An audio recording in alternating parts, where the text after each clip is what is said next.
Oi, eu sou o João Machado e o papo é História. Hoje, o trabalho na cristandade medieval. A gente já começa de olho na arte. Vejam, uma ilustração de homens colhendo trigo com foices, que era uma página de um calendário medieval. E é uma ilustração muito interessante porque ela destaca posições sociais. Ela nos traz ali um dos homens de pé no comando das ações e os demais na execução.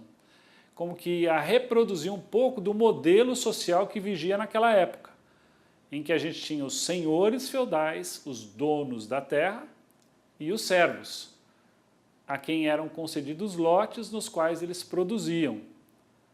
Produziam para si mesmo, pagavam taxas para os senhores, mas uma das obrigações servis dos servos, dos trabalhadores da terra, era justamente a de trabalhar em determinada parte do tempo nas terras do Senhor, de graça, comandados por eles, como vocês estão vendo nessa imagem. Bom, a gente traz aqui mais uma cena de cotidiano, já dentro do espaço do servo, propriamente dito, trabalhando com pequenos animais. Ovinos, caprinos, porcos são aqueles que prevalecem, os suínos, né?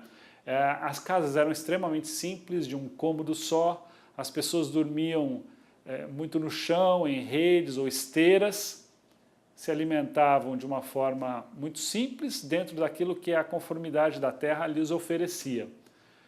Vamos dar uma olhada num dia na vida de um camponês medieval. São 5 da manhã, o servo feudal se levanta, pois começa agora o seu longo dia de trabalho. Para ter forças, todos eles se alimentam com um mingau, no espaço compartilhado e único de convívio familiar. Ele, o servo, a mulher e os filhos vão todos para o campo, depois de pagarem as taxas de trabalho obrigatório nas terras do Senhor, a chamada corvéia. Corvéia é justamente o trabalho obrigatório nas terras do Senhor. Além da corvéia existe a talha, que é um percentual da produção que o servo obtinha na terra por ele trabalhada dentro do feudo. Quer dizer, eu produzo na terra do Senhor e produzo num trecho que é para mim. Mas o que eu produzo para mim, como servo, eu também ainda tenho que compartilhar com o Senhor. Eu tenho que pagar uma taxa para ele. E também existem as taxas para a igreja. Quer dizer, sobretaxados eram os trabalhadores da época. Aqui a gente tem mais uma imagem de trabalho daquela época. Continuamos com esse dia na vida do camponês medieval. A divisão de trabalho leva a mulher e as crianças pequenas para o trabalho na horta e no trato com os pequenos animais, como galinhas, patos, cabras e porcos. No meio do dia, por volta das 10 horas, uma rápida refeição à base de peixe ou cereais. Você deve estar pensando no meio do dia, 10 horas da manhã? Sim, o dia do camponês começa às 5, o meio desse dia é por volta das 10, 10 e meia da manhã e o final das atividades é quando a luz do sol não permite mais que eles continuem ativos, por volta das 5 e meia, 6, 6 e meia no máximo, dependendo da estação do ano. Quer dizer, muito cedo se começa, muito cedo se termina esse dia. Mais um pouquinho dessa informação. O trabalho prossegue até às 17 ou 18 horas, quando o sol sai de cena e a falta de luz obriga os trabalhadores a parar. Depois de aproveitar os restos dos alimentos do dia, é hora de descansar. Somente aos domingos, dia de ir à igreja, se interrompe o labor, o trabalho. Somente se descansa no dia do Senhor. No dia da missa, no dia da religiosidade, há uma cobrança extrema da igreja para que todos estejam na missa e essa cobrança, é lógico, resulta sempre em igreja cheia. Faltar na missa é pecado grave. Pecado grave é caminho para o inferno, para a danação. Nada de salvação para quem não comparece às missas. Nessa época, essa mentalidade é muito forte.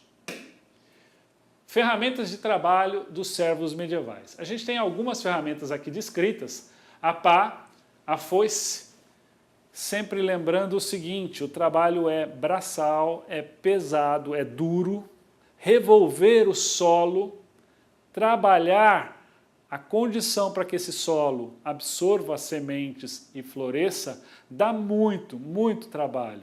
Do ponto de vista físico, era extenuante.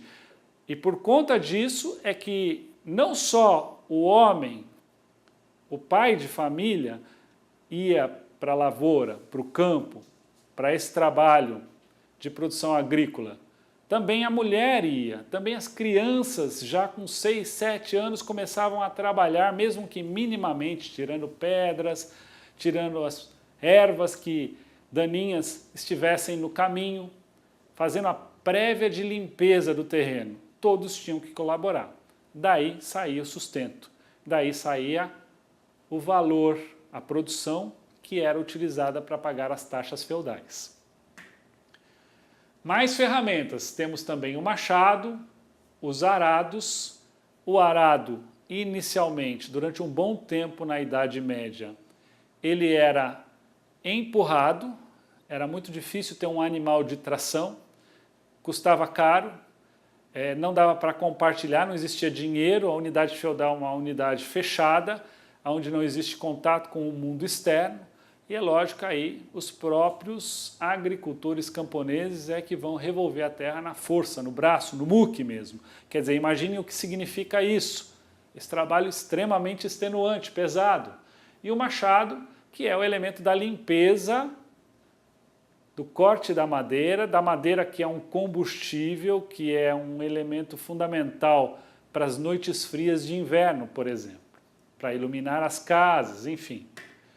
Bom, a palavra dos historiadores. Temos aqui a Cibele de Almeida, da Federal do Rio Grande do Sul, e ela nos diz o seguinte: se pensarmos no servo, forma típica do camponês atrelado ao solo na Idade Média, veremos que há um ganho para esse indivíduo em relação ao escravo do meio rural na Antiguidade. Vamos pensar um pouquinho nisso. Mudou a condição, não são mais escravos, são servos, estão atrelados à terra. Trocam o seu suor, o seu trabalho, a sua saúde pelo pedaço de terra que o sustenta e que mantém suas famílias. Colaboram na terra do Senhor, pagam os tributos para a igreja, têm, teoricamente, uma leve vantagem em relação ao escravo da antiguidade. Não podiam ser negociados, não podiam ser vendidos, não eram pertences, eram servos agregados à terra. Se quisessem sair para o mundo externo, com todas as dificuldades que lá existiam, eles até poderiam, mas ninguém se atrevia a isso. A fala do Marcelo Cândido da Silva, da Universidade de São Paulo. Essa visão negativa sobre a vida na Idade Média é uma criação dos autores dos séculos XIV e XV, sobretudo na Itália, interessados em destacar a diferença entre o período em que viviam e o passado imediatamente anterior. Isso, inclusive, se consolida a partir do momento em que eles criam, nesse período, historiadores do século XVI, a expressão Idade das Trevas, como uma alusão à Idade Média, um período de retrocesso, um período de atraso. Nós havíamos saído dos grandes núcleos civilizacionais da Grécia Antiga, da Roma Antiga, para uma Idade Média em que há esse retrocesso. E de repente a gente vai para um outro momento, Idade Moderna, período dos descobrimentos, uma época do renascimento cultural, do renascimento urbano, intenso, científico. Então eles olham para a Idade Média e dizem assim, Idade das Trevas. É condizente? Não. É um período diferente, é um período de domínio cultural da igreja, de partilha da terra, de núcleos fechados, sim. Mas é um momento não pior do ponto de vista de uma análise objetiva, e sim diferente. Nós temos que sempre partir dessa leitura mais objetiva dos fatos. É um outro contexto, é uma outra realidade, e por isso, naquele momento eles estão lendo como pior, mas hoje em dia a gente analisa como uma situação contextual diferenciada.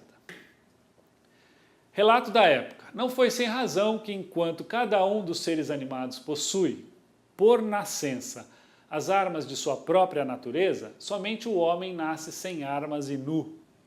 Foi conveniente que a natureza provesse aqueles que não conseguem prover a si mesmos, enquanto ao homem foi reservada uma maior oportunidade de experimentar, ao ter que encontrar para si, com a razão, aquilo que aos outros é dado naturalmente.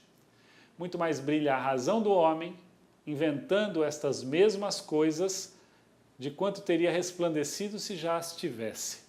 Não sem razão o provérbio reza que a fome engenhosa forjou todas as artes.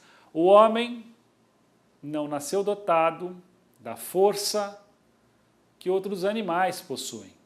É isso que o Hugo de São Vítor, um filósofo alemão que viveu no século XI, está destacando, na virada do século XI para o século XII. Quando ele traz esse pensamento, ele destaca justamente a capacidade humana de se superar diante daquilo que a natureza, as intempéries da natureza colocam diante dele e prover, trazer para si as soluções, resolver os problemas, ser apto para superar qualquer dificuldade que apareça. Sobre esse assunto, a gente traz também 3 referências: o servo medieval e seus instrumentos de trabalho, um artigo publicado no portal Planeta Educação, como era a vida na Idade Média, um artigo publicado na revista Aventuras na História, do Tiago Cordeiro, e considerações sobre o trabalho na Idade Média, um artigo da Terezinha Oliveira, publicado na revista de História da USP, todos disponíveis na web. Valeu, até a próxima, obrigado.